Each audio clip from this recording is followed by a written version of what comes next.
Could I just interrupt at that point? You say socialism is impossible in a technical sense. Now, what exactly do you mean by that? It proposes a solution which is not a solution. You cannot, well, it takes a long time, but it's my central problem. Socialism assumes that all the available knowledge can be used by a single central authority. It overlooks that the modern society, which I now prefer to call the extended order, which exceeds the perception of any individual mind, is based on the utilization of widely dispersed knowledge.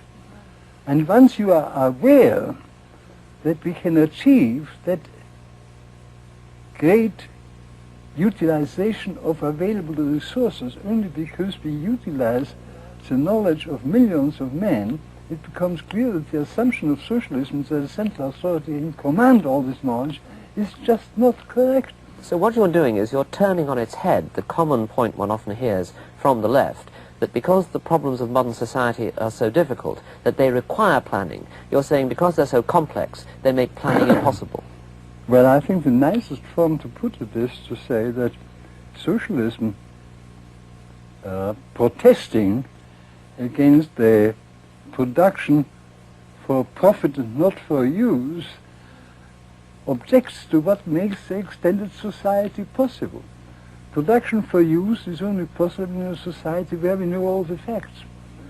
But to achieve the situation where we are all working for people whom we do not know and are being supported by the work of people we do not know is made possible because we produce for profit. Profit is a signal which tells us what we must do in order to serve people whom we do not know.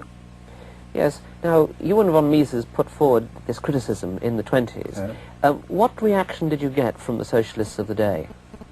What reply did they make to that fundamental criticism? They were unwilling to admit the factual argument. They preferred to withdraw on the fact. This is a difference of values on which science cannot decide. Once you accept the socialist values that we must be guided by a conception of just distribution, all the factual arguments are irrelevant.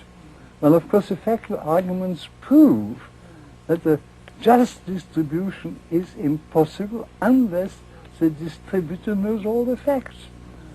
So my answer is, if the factual assumptions of socialism were correct, it would be a moral duty to aim at the just distribution.